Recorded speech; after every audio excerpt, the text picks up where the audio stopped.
Hello বন্ধুরা। আহ, অনেক চেষ্টার পর কানেকশন তারপর লাইভে আসা। তো সে যাই হোক, আজকে যে কারণে আসা কথা দিয়েছিলাম যে আপনাদের প্রেমের গল্প শোনাবো। আপনারা লিখবেন, পাঠাবেন। এরপরে আমি চেষ্টা করব সেটি যত ভালো করে আপনাদের সামনে উপস্থাপন করা যায়। কিন্তু আজকে একটু শুরুতেই ব্যতিক্রম। আজকে আমি গল্প শোনাচ্ছি না। আমরা এমন একজনকে পেয়েছি যিনি আমাদের গল্প শোনাতে চান তার নিজের একদম জীবনে ঘটে যাওয়া সত্য ঘটনা। তো অবশ্যই আমি আমি আশা রাখছি যে আপনাদের লাইভে পাবো। যতক্ষণ গল্পটি শেষ হবে আপনারা আমাদের সাথে থাকবেন, গল্প শুনবেন। আর আপনাদের যদি কোনো কমেন্ট করার থাকে, কোনো প্রশ্ন করার থাকে, তাহলে প্রশ্ন করতে পারেন সরাসরি কমেন্ট বক্সে। আমাদের যে বন্ধু আমাদের গল্প শোনাবেন তিনি আমাদের তাৎক্ষণিক অ্যান্সার করার চেষ্টা করবেন। আপনাদের করা প্রশ্নটি সরাসরি তাকে আমি ছুড়ে দিব। আশা রাখছি ইতিমধ্যে আমরা আরো অনেক ভিউয়ার বেড়ে যাবে, অনেকেই পাবো। যদিও সুন্দর কর্মব্যস্ত সময়ের মাঝে অনেকেই অনেক কাজ নিয়ে বিজি, তবুও যারা ফেসবুকে আছে অনুগ্রহপূর্বক লাইভে আসার চেষ্টা করবেন। আমি দেখতে পাচ্ছি যে ইতিমধ্যে কয়েকজন আমাদের ভিউয়ার বেড়ে গেছে। খুব ভালো লাগছে। আশা রাখছি আমাদের সঙ্গে থাকবেন। তো কথা না বাড়িয়ে আমি সরাসরি লাইভে চলে যাব। আমাদের সঙ্গে আছে যে বন্ধু স্বপ্নীল। স্বপ্নীলের বলতে পারি ব্যর্থ প্রেমের গল্প আমরা শুনতে চাই। আর তো স্বপ্নীল ভাইয়া, আমরা দেখতে পাচ্ছি আমাদের সঙ্গে যোগ হয়েছেন আমার বন্ধু, ঢাকায় পড়াশোনা করেন বুয়েটে, ফাহিম ফয়সাল ভাইয়া। আমার সাথে যুক্ত আছেন সাব্বির। সাব্বির, অনেক ধন্যবাদ। হাজিদান এসে দেলোয়ার ভাইয়া, অনেক ধন্যবাদ। আশা রাখছি আমাদের সঙ্গে থাকবেন। আমরা এক বন্ধুর প্রেমের গল্প শুনবো। আমাদের অনেকের জীবনে হয়তো বা এরকম ঘটনা ঘটে গেছে। তো একদম সেই স্কুল লাইফের প্রেমের গল্প। আমরা অনেকে মজা করে বলি যে এই ঝালমুড়ি খাওয়া প্রেম। সে যাই হোক। তো যখন সেই ঝালমুড়ি খাওয়া প্রেম আস্তে আস্তে অনেক দিন মানে কাটিয়ে যায়, তখন আসলে সেটার মধ্যে একটা সিরিয়াসনেস চলে আসে, গুরুত্ব বেড়ে যায়। তো সেই রকম একটা প্রেমের গল্প শুনবো। তো আমাদের সঙ্গে আছে স্বপ্নী ভাইয়া। তো স্বপ্নী ভাইয়া কেমন আছেন? হ্যাঁ, ভালো আছি। আপনি ভালো আছেন? হ্যাঁ, অবশ্যই স্বপ্নী ভাইয়া, আমি ভালো থাকি আপনাদের জন্যই, আপনাদের দোয়ায়। তো ও দিলর ভাই, সাবির ভাইয়া কমেন্ট করছেন আন্ধার কেন। ও আচ্ছা আচ্ছা, স্বপ্নিল ভাইয়া তিনি তার গল্প শোনাতে চান। যেহেতু ফেসবুকে তিনি অনেক পরিচিত, সেহেতু তিনি চান না যে তার নাম মানে চেহারাটি প্রকাশ হোক। ঠিক আছে। আর দিলর ভাই বলছে কাল্লা কাল্লা, তো একই উত্তর আর কি দিলর ভাইকেও, যে আমাদের যেই গল্পে যিনি শোনাতে চান, যেই ভাই স্বপ্নিল ভাই, তো তিনি চাচ্ছেন না যে তার চেহারা প্রকাশ হোক, তার গল্পগুলো জানুক। কিন্তু এটা ব্যর্থ প্রেমের গল্প। হ্যাঁ, তার প্রেমিকার হয়তো বা আজকে অন্য কোনো অবস্থান। আর যাই হোক, আমরা সত্যতা শুনবো তার কাছে। তো স্বপ্নিল ভাইয়া, যেটা বলছিলাম আর কি, আপনি আপনার গল্প শুরু করতে পারেন, যেহেতু এটা ঘটে যাওয়া সত্য ঘটনা। তো আমি প্রশ্ন উত্তর এর মধ্য দিয়ে আমরা গল্প চালিয়ে যেতে পারি। আমাদের সঙ্গে অনেকেই যোগ দিচ্ছেন, ধন্যবাদ সকলকে। মনোয়ার আজম বুলেট বুলেট লিখেছেন, আচ্ছা উনি শুনছেন। আচ্ছা, তো প্রথম প্রশ্ন স্বপ্নিল ভাইয়ের কাছে, যে আপনার এই প্রেমের কবে শুরু হয়? যখন আমি ক্লাস 5 এ পড়ি তখনই আরকি যখন আমি ক্লাস 5 এ পড়ি তখনই আরকি ১ম প্রেমে পড়ে যাই। তো তারপর মানে ১ম প্রেম তো আর কেউ ভুলতে পারে না। Class class 5? তাহলে তো অনেক আগের ঘটনা আসলে। তখন সত্যিকার সত্যিকার অর্থে সত্যিকার অর্থে যে ইয়া সেই প্রেমের গল্প আমরা বুঝি। আচ্ছা যাই হোক, আমি একটু অন্যমনস্ক হয়ে গেছিলাম। সেটা হলো যে আমার যারা কমেন্ট করছেন তাদের প্রতি অনুরোধ যে যদি আপনার মনে হয় যে এটা কারোর সাথে মিলে যাচ্ছে কথাগুলো, তাহলে প্লিজ একটু কমেন্ট বক্সে লিখবেন না। কারণ কমেন্ট বক্সে আমরা অনেকেই আছি, অনেক সিনিয়র ভাই আছে, ছোট ভাই আছে। তো আসলে গল্পটা শুনুন, তারপরে যদি তাকে আপনারা পরিচিত মনে হয় তাহলে তার সাথে ইনবক্সে কথা বলুন প্লিজ। কমেন্টে লিখবেন না, তাহলে আমরা গল্পটি শেষ করতে বাধ্য হব। তো আশা রাখছি যে আমাদের সাথে সকলে একমত। তো গল্পে ফিরে যাই। আমাদের গল্প ছিল যে ক্লাস 5 এর প্রেমের গল্প, 5 থেকে। তো আসলে আমাদের প্রেমটা কিভাবে হয় বা কিভাবে আপনি পছন্দ করেন? ক্লাস 5 এ যখন আমি পিএসসি পরীক্ষা দেই তখনই আরকি তাকে আমার অনেক ভালো লাগে। এরপর আস্তে আস্তে ৪ টা বছর পার হয়ে যায়। তারপর ক্লাস 9 এ আরকি আমার এক ফ্রেন্ডের রিলেশন হওয়া থেকে আমারও আরকি আগ্রহ জাগে তার সাথে রিলেশন করার। এ থেকে আরকি তাকে প্রপোজ করা ও ইত্যাদি। আচ্ছা, তাহলে আপনি বললেন যে আপনার প্রেম ক্লাস 5, তো ক্লাস 9 এর মাঝে অনেক বড় একটা গ্যাপ। আপনি মানে এতদিন এই সেই মেয়ের জন্য আর কি আপনি কি ওয়েট করছেন বা তার খোঁজ খবর নিচ্ছিলেন, বা আমি আসলে আমাদের ক্লিয়ার করেন আমাদের দর্শকদের কাছে বা শ্রোতা বন্ধুদের কাছে। 4 বছর আমি মেয়েটাকে আর কি সবসময় দেখতাম, মেয়েটার বাসা পর্যন্ত যাইতাম, ইত্যাদি ইত্যাদি। ও আচ্ছা আচ্ছা, না আমরা ইত্যাদি ইত্যাদি রাখতে চাই না, আমরা পুরো ঘটনাই শুনতে চাই যে আপনি বাসায় যেতেন, কতদূর বাসা ছিল বা আপনার বাসা থেকে তার বাসা কত দূর। বাসা হাফ কিলোর মধ্যেই বাসা ছিল। ও আচ্ছা, তো আপনি অবশ্যই যখন নতুন প্রেম শুরু করেন অবশ্যই মিথ্যা বলা শিখেছিলেন নিশ্চয়ই, তাই না?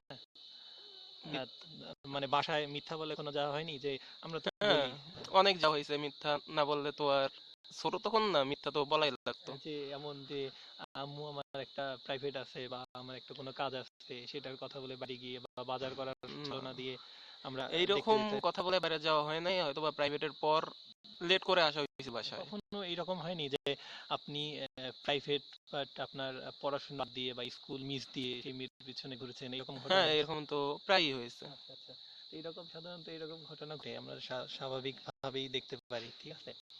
তো তারপরের ঘটনা শুনতে চাই। ক্লাস 9 বললেন, 9-এর পরে 9-এ কিভাবে তার সাথে আবার মিট করলেন বা প্রপোজ করলেন, এই ধরনের ক্লাস ঘটনা। 9-এ একসাথে কোচিং এ পড়তাম। তো আমার এক ফ্রেন্ডের লাভ লেটার দেয়া দেখে আমারও আগ্রহ জাগলো, আমিও একটা কবিতা লিখে তাকে দিলাম। ও আচ্ছা, নাইস। আমি আসলে খুবই ভালো লাগলো যে আপনি কবিতা দিয়ে প্রপোজ, আসলে এটা আসলে সচরাচর ঘটে না। ঠিক আছে, তো খুব ভালো লাগলো যে আপনি নিজের নিজের কবিতা তো, তাই না? হ্যাঁ, অবশ্যই। অবশ্যই কবিতার লাইন কিছু কি মনে আছে আমাদের সাথে শেয়ার করবেন? কবিতার লাইনটা এই মুহূর্তে মনে পড়তেছে না। ও আচ্ছা আচ্ছা, যেহেতু কবিতা স্পেশাল, কবিতা স্পেশাল চার মানুষের পাঁচ জন্য। বছর আগের তো। ও আচ্ছা, সেই বিরহের কথা হয়তো বা এখন মনে করলে আপনার কষ্ট পেতেই পারেন, তো আসলে কবিতায় যাব না।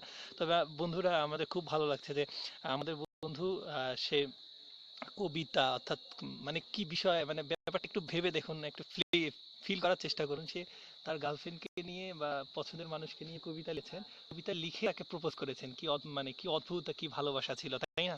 এটা ক্লাস 9-এর ঘটনা। ক্লাস 9 ঘটনা, ও 9 এর আচ্ছা, শেষের দিকে। ও আচ্ছা, 9-এর শেষের দিকে, অর্থাৎ যখন আসলে আমাদের পড়াশোনার মধ্যে চাপ চলে আসে, চাপ এসএসসি চলে আসে। চিন্তা চলে আসে, এই সময় আপনি প্রেম হাবুডুবু খাচ্ছিলেন। তো বন্ধু, তো স্বপ্নীল ভাইয়া, তো আপনার কাছে যেটা জানার সেটা হলো যে মানে তারপরের ঘটনা কি, যে আপনি প্রপোজ করলেন, কতদিন একসেপ্ট করলো বা তার প্রতিক্রিয়াটা কি রকম ছিল? না, প্রপোজ করার পর সে একসেপ্ট করেনি, তার প্রতিক্রিয়াটা একটু অন্যরকমই ছিল। আচ্ছা ঠিক আছে, মানে সরাসরি উত্থান করলো যে, ও তার আগে একটা ঘটনা, যে সে কি আপনার ক্লাসমেট নাকি ছোট বা বড় না, আপু? সে আমার ক্লাসমেট, আর আমার এক ফ্রেন্ডের দ্বারাই তাকে আর কি লাভ লেটারটা দিছিলাম, আমি নিজে দেই নাই। ও আচ্ছা, মানে সে আপনার ক্লাসমেট ছিল, আপনার ফ্রেন্ডের দ্বারা আপনার লাভ লেটার অর্থাৎ ওই কবিতাটি। কবিতা। আচ্ছা, অনেক সুন্দর অনেক সুন্দর। আমাদের ভালো লাগছে, আমাদের সাথে অনেকেই লাইভে দেখা যাচ্ছে, আমরা ইতিমধ্যেই 15-16 জনকে লাইভে পাচ্ছি, তো ভালো লাগছে। তো আশা রাখছি সবাই সঙ্গে থাকবেন। বুলেট ভাই শুনছেন, অনেক ধন্যবাদ বুলেট ভাইয়া, আপনি কমেন্ট করলে আরো ভালো লাগবে। যাই হোক, আহ, সেটা জানা যে আপনি যখন প্রপোজ করলেন accept করলো না, তখন আপনার ফিলিংসটা কি ছিল? তখন তো প্রথম প্রেম তো আর আসলে ভোলা যায় না, মানে প্রথমে কাউকে ভালো লাগলে সেটা আর কি মানে অন্তর থেকেই হয়ে যায়, এটা আর কি সহজে মুছে ফেলা যায় না। না, আমি আসলে সেটা বলতে চাচ্ছি যে মানে তখন ফিলিংসটা বলতে আমি বলতেছি যে আপনি প্রপোজ করলেন, সাথে সাথে ইগনোর করলো, পরবর্তীতে কখনো সে এগিয়ে আসে নাই বা আপনার কখনো মনে হয় না যে সেই না, মেয়েটা আপনাকে পছন্দ করে? আমার কখনোই মনে হয় না যে সে আমাকে পছন্দ করতো। তার হয়তো বা কোনো মানে এক ন্যানো সেকেন্ডের জন্য সে আমাকে পছন্দ করেনি। আচ্ছা, অবাক করার বিষয় যে যে মেয়েটি আপনি ক্লাস 5 থেকে তার পিছনে সময় দেন, হ্যাঁ, কখনো বাসায় মিথ্যা বলে, কখনো বা প্রাইভেটের ভাগ দিয়ে, কখনো বা স্কুলের সময়ের পরে, হ্যাঁ, আপনি সেই মেয়ের পিছনে সময় দিয়েছেন। ক্লাস 9-এ সেই মেয়েটির সাথে হয়তো কোথায় দেখা হয়েছিল ক্লাস 9-এ? ক্লাস 9-এ তো আমরা এক কোচিং এ ও একসাথে পড়তাম। আচ্ছা, আমার শ্রোতা বন্ধুরা শুনুন ভালো করে যে তারা এক কোচিং এ মানে একসাথে পড়াশোনা করতেন। আমাদের শিক্ষা ব্যবস্থাটা যে আমরা কোচিং এ নির্ভর, অনেক ক্ষেত্রে কোচিং এ পড়াশোনা করতে যাই, তো সেই জায়গায় যখন একসাথে, আপনার কি একই স্কুলে পড়তেন? না না, আমরা একই স্কুলে পড়তাম না, ভিন্ন স্কুলে পড়তাম। ও আচ্ছা, ভিন্ন স্কুল কিন্তু একটা মেয়ের পিছনে সময় দেওয়া, আসলে আপনারা অনেক বন্ধুরাই আছেন যারা এরকম প্রেম করেন, আপনাদের অভিজ্ঞতা থাকবে। তো যাই হোক, তিনি ভিন্ন স্কুলে পড়ার সত্ত্বেও সময় দিলেন, সময় সময় দেওয়ার চেষ্টা করতেন। তো যেটা বলা কি ক্লাস 9-এ তিনি প্রপোজ করলেন, তা আবার কবিতার মাধ্যমে।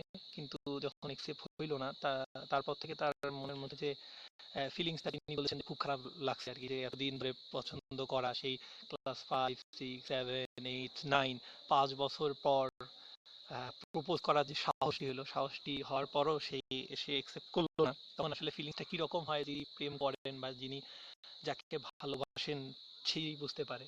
তো তারপরে তো তারপরের ঘটনা আমরা আসলে শুনতে চাই, যদি হয়তো বা ঘটনাটি বিরহের হতে পারে, কিন্তু আমরা শুনতে চাই। তো মেয়েটাকে প্রপোজ করার পর মেয়েটা যদি আমাকে নিজেই বলতো যে সে আমাকে পছন্দ করে না, সেটা আলাদা ছিল, কিন্তু সে আমাকে বলেনি। সে অন্য কোনো থার্ড পার্সনের দ্বারা আর কি ব্যাপারটা ঘোলাটে করছে। সে আমার স্কুল ফ্রেন্ড ছিল, একসাথে অনেক 4 বছর 6 বছর একসাথে পড়ছি, প্লে থেকে ক্লাস 4 পর্যন্ত একসাথে পড়ছি। তারপর 1 বছর দেখা হয় নাই, 5-এ জিএসসি পিএসসি পরীক্ষার সময় এক রুমে পরীক্ষা দিছিলাম, বৃত্তি পরীক্ষা এক রুমে দিছিলাম। মানে জিএসসিতে যেই মডেল টেস্টটা সেটাও এক রুমে ছিল, আর বৃত্তি পরীক্ষাটাও এক রুমে ছিল, পাশাপাশি সেটাও পরীক্ষা দিছিলাম। তো সে আমাকে আগে থেকেই চিনতো। সে যদি আমাকে বলতো যে এটা সম্ভব না, অতটা কষ্ট হতো না। সে থার্ড পার্সন এনেছে, এই জন্য কষ্টটা একটু বেশি হয়েছে। ও আচ্ছা, আমাদের স্বপ্নিল ভাইয়া তিনি যেটা বলতে চাচ্ছেন যে যে সে যদি সরাসরি বলতো তাকে যে আমি পছন্দ করি না, না পছন্দ করার কারণ থাকতেই পারে, না পছন্দ করতেই পারে, সেটা স্বাভাবিক। কিন্তু অবশ্যই আমরা মনে করি যে অন্য কারো দ্বারা বলাটা মানে তার জন্য অবশ্যই অপমানজনক। কারণ ক্লাস 9-10-এ যখন আমরা পড়ি, তখন আসলে আমাদের মধ্যে অনেক চেঞ্জ আসে, আমাদের ইগো প্রবলেমটা বেড়ে যায়। তো সেই ক্ষেত্রে দেখা যায় যে সেই সময়কার আসলে কেউ যদি অপমান করে কাউকে, তখন খারাপ লাগবারই কথা। আপনারা সেই সময়টাই পার করে যাচ্ছেন, তো আপনাদের কাছেও সেটা বোধগম্য। তো তারপরের ঘটনা কি আর কি, যে আপনাকে বললো, আপনি একসেপ্ট করেনি, তো আপনার খারাপ লাগলো, এটা নিয়ে আপনি হয়তো বা অনেকদিন রাতে ঘুম হয়নি। আপনি যেহেতু মনে হয় কবিতা লেখেন, তাই না? তো হয়তো বা লেখালেখিও করা হয়েছে এটা নিয়ে। হ্যাঁ, অবশ্যই। আমাকে এইরকম মানে ওই রকম সমসাময়িক একটা কবিতা বা কয়েক লাইন শোনাবেন কি? না, ওই ধরনের মানে 4-5 বছর আগের কবিতা তো এই মুহূর্তে মনে পড়তেছে না।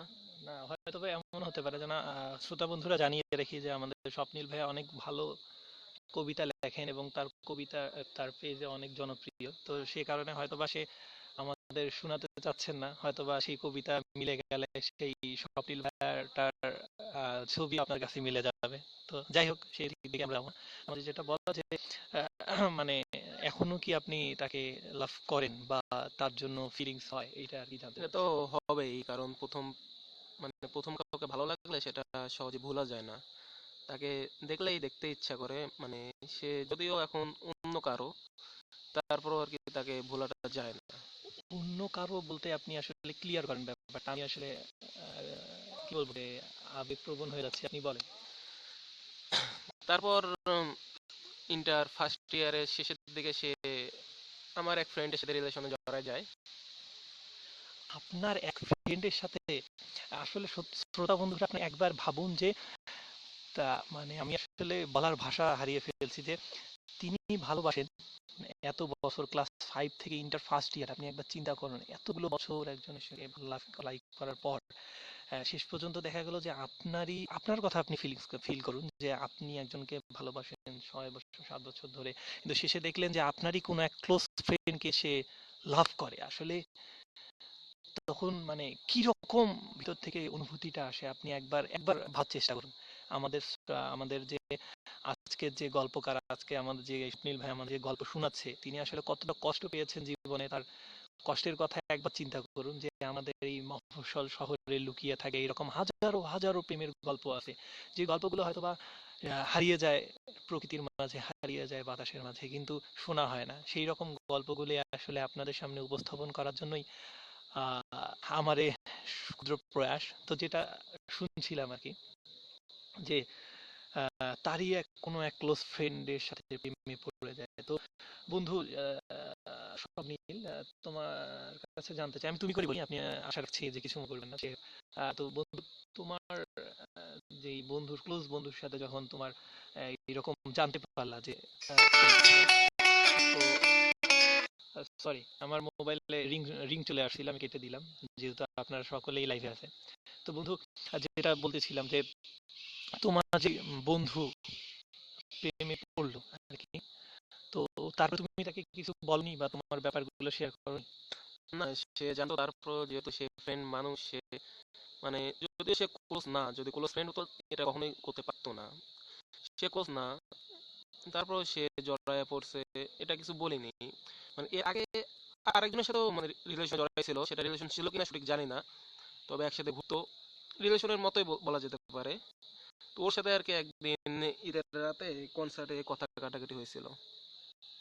তো মানে সেই থেকে আপনি বুঝতে পারলেন যে সে প্রেম করে? হ্যাঁ, সে প্রেম করে, বুঝতে পারলাম। ও আচ্ছা আচ্ছা, মানে কথা কাটাকাটিটা কি রকম ছিল সেটা আমাদের সাথে একটু শেয়ার করতেন, তাহলে হয়তো বা আমরা অভিজ্ঞতা হ্যাঁ, পেতাম। অবশ্যই। ঈদের এক মেবি 14 সালের ঈদের আহ, রোজার ঈদে কনসার্ট হচ্ছিল, তো সেখানে সে এসে আমাকে বললো যে ওই মেয়ের সাথে কথা না, মানে মেয়ের দিকে না তাকাতে, কথা না বলতে। তো আমি বললাম আমি তাকাইলে তার কি, এটা নিয়ে আর কি একটু কথা কাটাকাটি হয়েছিল। ও আচ্ছা আচ্ছা, মানে সেই বন্ধুর সাথে সেই মেয়েটির জন্য আপনার সাথে সেই বন্ধুর সাথে সম্পর্ক খারাপ, হ্যাঁ, কথা কাটাকাটি। আসলেই বন্ধুরা, আমরা যদি একবার যদি একটু গভীরভাবে চিন্তা করি তাহলে দেখুন যে মানে একটা মেয়ের জন্য কত বড় ধরনের ঘটনা ঘটে যায় আপনাদের আশেপাশে। যেমন আমরা স্বপ্নীল বন্ধুর কাছে শুনছি যে তার একজন ক্লোজ ফ্রেন্ড শুধুমাত্র একটা মেয়ের জন্য সেই মানে তাদের বন্ধুত্ব নষ্ট। অথচ একবার যদি চিন্তা করি যে পরবর্তী ঘটনা, আচ্ছা আমরা যদি পরবর্তী ঘটনা একটু যেতে চাই যে সেই বন্ধুর সাথে আপনার যে সম্পর্কটা এখন কি এরকমই? হ্যাঁ, সে এখন দেখা হলেও তার সাথে আমি কথা বলি না, সেও কথা বলে না। আচ্ছা দেখুন, আচ্ছা আর একটা প্রশ্ন জানতে চাই যে সেই বন্ধুর সাথে সেই মেয়ের আপনার মানে আপনার পছন্দের সেই নায়িকা, তার কি এখনো রিলেশন আছে? মানে যেই এই ছেলের সাথে তার মানে আমার আমার এই কাহিনীর পর সে এর সাথে 2 মাসের মতো রিলেশন ছিল, তারপর সে আরেকজনের সাথে এখন তার সাথে প্রায় 2 বছরের রিলেশন চলতেছে। তাহলে বন্ধুরা একবার ভেবে দেখুন যে যেই একটা মেয়ের জন্য আমরা তবে আরেকটা কথা হচ্ছে যে এরা দুজনেই আমার ফ্রেন্ড ছিল। মানে মেয়েটা আর কি এক ছেলের সাথে 2 মাসের মতো রিলেশন করে, তারপর ওই ছেলে চেঞ্জ করে আর একজনের সাথে রিলেশন করতেছে এখন পর্যন্ত। আর তাদের আর কি 2 বছর চলতেছে। অবাক করা বিষয়। আর বন্ধুরা একবার চিন্তা করুন যে তার এক ক্লোজ ফ্রেন্ডের সাথে সেই মেয়ে রিলেশন করলো, আবার সেই ক্লোজ ফ্রেন্ডের সাথে আমাদের স্বপ্নীল ভাইয়ার সম্পর্ক খারাপ হয়ে গেল এক। দ্বিতীয় কথা হলো যে যে ফ্রেন্ডের সাথে রিলেশন করলো সেই ফ্রেন্ডটি হলো যে আবার আরেকজন ছেলে, কিন্তু সেই ছেলেটিও আমাদের স্বপ্নীল ভাইয়ার বন্ধু। আসলে দেখেন একটা মেয়ের জন্য, আমি মেয়ে জাতিকে ছোট করছি না, অবশ্যই সবাই ভালো, কিন্তু ভালোর মধ্যে হয়তো বা খারাপ মনোভাবের অনেকেই থাকে। তো যাই হোক, সে আরেকজনের সাথে রিলেশন নষ্ট করলো, পরপর তিনটি মানুষকে সে মানে সম্পর্ক খারাপ করে দিল। আচ্ছা, আমি আরেকটা প্রশ্ন করতে চাই যে সেই মেয়ে কি এখনো মানে সে প্রেম? ঢাকায় বড় বড় রেস্টুরেন্টে একসাথে তাদেরকে দেখাও যায়। রেস্টুরেন্ট অবশ্যই অনেক ব্যয়বহুল প্রেম বলতে পারি। তো যে সে যাই হোক, ঢাকায় যেটা বলার আর কি, যে আপনার কি মনে হয় যে সে মানে রিয়াল সাথে রিলেশন করছে? মেয়েটা হয়তো বা রিয়াল করতেছে, কিন্তু ছেলেটা রিয়াল করবে কিনা সেটা আমার সন্দেহ আছে আর কি। ও আচ্ছা, দেখেন বন্ধুরা, শ্রোতা বন্ধুরা, যে এখনো সে মেয়েটিকে পজিটিভ মাইন্ডে চিন্তা করে যে তার ভালোবাসা, আসলে ভালোবাসা পবিত্র এখন হয়, ভালোবাসা যখন সম্মানের হয়, ভালোবাসা যখন মন থেকে আসে, তখন আসলে একটা মানুষ, একটা মেয়ে যদি খুন করেও আসে তার প্রেমিকা, তারপরেও তাকে ক্ষমা করে দেওয়া যায়।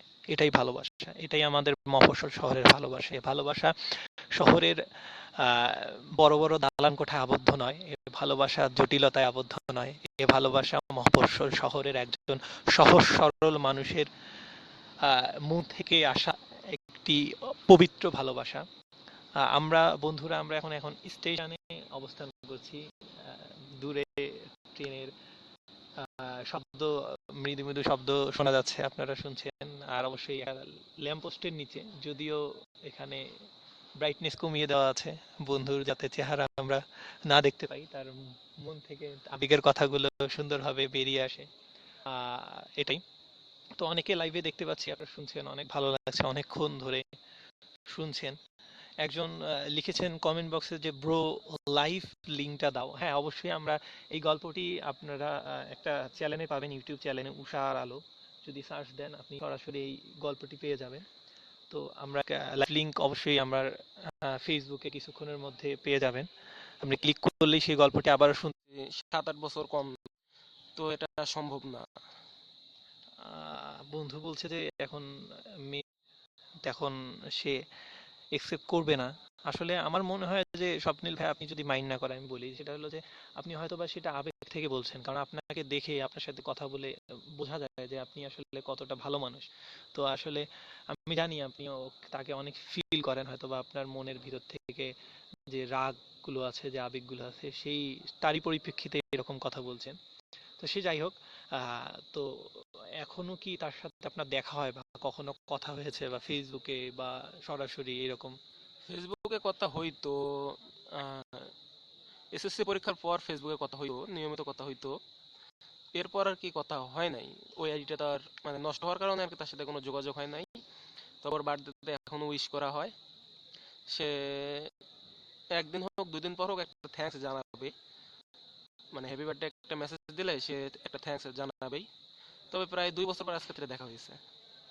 ও, অনেক ভালো লাগলো যে বন্ধুরা শুনুন, আপনাদেরও শুনে ভালো লাগবে যে সেই আপুর সাথে দীর্ঘ 2 বছর পর আমাদের স্বপ্নিল ভাইয়ার দেখা।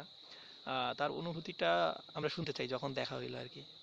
হ্যাঁ, দেখা হলে তো অবশ্যই মানে কোনো একটা জিনিস, হারানো জিনিস ফিরে পেলে তো ভালোই লাগে। যদিও সে কাছের, মানে সে কখনো আর কি আমাকে নিজের ভাবেনি, তো তাকে তো আমার ভালো লাগবেই, কারণ প্রথম লাভ তো আর ভোলা যায় না। তো তাকে আজকে দেখলাম, অনেক ভালো লাগলো। অনেক শুকাইছে, অনেক হয়তো পড়াশোনা করতেছে। আচ্ছা, তো আজকে তো আপনি অনেক ভালো একটা প্রতিষ্ঠানে পড়াশোনা করছেন। হ্যাঁ, আমি সেই মানে তার আপনার সেই কি অবস্থা আর কি, যে আপনার কি মনে হয় যে তার যে পজিশন, হ্যাঁ, আপনার যে পজিশন সেটি এক বা একই সমপরিমাণে বা কম বেশি, এই বিষয়গুলো একটু উম, জানতে চাই আপনি না, শেয়ার করুন। মানুষকে কখনো ছোট করে দেখা যায় না, কে কবে কি হবে সেটা বলা যায় না। দেখুন বন্ধুরা, যে আমি প্রথমেই বলেছিলাম যে আমাদের আজকের গল্পকার বন্ধু আমাদের স্বপ্নিল ভাই কত ভালো মনের মানুষ। তাকে আমি কিন্তু ইচ্ছা করে এই প্রশ্নটি ছুড়ে দিয়েছি, কিন্তু তিনি বলেছেন যে মানুষকে ছোট করতে নেই। তার মানে তিনি চান যে সকলেই ভালো রেজাল্ট করুক, ভালো যা প্রতিষ্ঠানে পড়াশোনা করুক। এটাই আসলে আমাদের সকলের চাওয়া পাওয়া হোক। পুরো বিশ্ব প্রেমিক তার থেকে শিক্ষা নিক, আমরা এগিয়ে যাই। প্রেম খারাপ না, তবে সেটা যদি হয় পবিত্র, সেটা অবশ্যই মনে রাখবার মতো। এমন কারোর সাথে আমরা প্রেম করব, বা যাকে আমার পরিবার মেনে নিবে, যাকে আমার সমাজ মেনে নিবে, যার সাথে প্রেম করে আজীবন থাকা যাবে একসঙ্গে, আমার মনের মিল আছে যার সঙ্গে। তো এরকম কারোর সাথে আমরা অবশ্যই বন্ধুরা প্রেম করব। আমরা আজকের গল্প আর বেশি দূর বাড়াবো না। আমাদের এই গল্প বলার অনুষ্ঠান ক্রমান্বয়ে চলবে। এর পরবর্তীতে আমরা লাইভে আসার আগে অবশ্যই আপনাদের আগে থেকে জানিয়ে দিব কোন বন্ধুর সাথে থাকছি, লাইভ কখন শুরু করব, এবং নতুন নতুন গল্প ইতিমধ্যে আমার কাছে 5-6টি গল্প পৌঁছে গেছে। আমি আশা করব যে আপনারাও আপনাদের জীবনে ঘটে যাওয়া গল্প লিখে পাঠাবেন। যদি সম্ভব হয় আমার সঙ্গে এসে লাইভে যোগ দিবেন। আমরা জানাতে চাই, আমাদের গল্পগুলো প্রকাশ করতে চাই। হয়তোবা আপনারা নিজেরা সকলেই ভালো মনের মানুষ, তারা ভালো মনের মানুষ বলেই আপনাদের গল্পগুলো শুনতে চান, আপনাদের শেয়ার করতে চায়, অনেক তাদের কমেন্টস গুলো আপনাকে জানাতে চায়। তো বন্ধু, আমি আশা রাখবো যে আপনারা বেশি বেশি করে গল্প পাঠাবেন। আর অবশ্যই আমাদের যখন বন্ধুরা আমাদের সাথে গল্পে যোগ দিবেন বা আমি কোনো বন্ধুর গল্প তুলে ধরবো, তখন অবশ্যই লাইভে থাকবেন। আর হ্যাঁ, আমাদের ইউটিউব লিংক কিছুক্ষণের মধ্যেই আমাদের পোস্টে চলে যাবে। আপনারা ইউটিউব লিংকে ঢুকে আমাদের চ্যানেল সাবস্ক্রাইব অবশ্যই করবেন এবং সেই সাথে আমাদের চ্যানেলে লাইক দিবেন। ধন্যবাদ সকলকে। আজকের মতো এই পর্যন্তই। ধন্যবাদ স্বপ্নিল ভাইয়াকে আমাদের সাথে যোগবার জন্য, তার মনের কথাগুলো করার জন্য। হ্যাঁ, সেলিউট আপনার প্রেমকে। বেঁচে থাকুক আপনার প্রেম মনের মাঝে, আপনি ভালো হোক, আরো অনেক উচ্চ পর্যায়ে যাক। স্বপ্নিল ভাই, আপনার কিছু বলার থাকলে আপনি তো শ্রোতা যারা বন্ধুদের এত বলতে কষ্ট পারেন। করে আমার মানে না হওয়া প্রেমের কথাগুলো শুনলো, তাদেরকে সবাইকে অনেক শুভেচ্ছা জানাচ্ছি। হ্যালো বন্ধুরা, আমাদের সঙ্গে এতক্ষণ ধরে শুনলেন বুলেট ভাইয়া। বুলেট ভাইয়াকে অসংখ্য ধন্যবাদ। ধন্যবাদ দিলওয়ার ভাইয়াকে, ধন্যবাদ সাব্বির আমার ফ্রেন্ডকে, ধন্যবাদ ফাইম ফয়সাল ভাইয়াকে, আরো অনেক অনেক অসংখ্য মানুষকে দেখতেছি যে আপনারা লাইভে আছেন, ধন্যবাদ। আশা রাখছি আপনাদের গল্প শুনবো কোনো এক সময়, এবং আপনারা অবশ্যই বেশি বেশি করে কমেন্ট আর শেয়ার করবেন, আমাদের ইউটিউব লিঙ্কে যাবেন এবং চ্যানেল সাবস্ক্রাইব করবেন। ধন্যবাদ, বাই বাই, আবারও দেখা হবে। গল্প পাঠা তুমি, পড়ে শোনাবো আমি। বাই।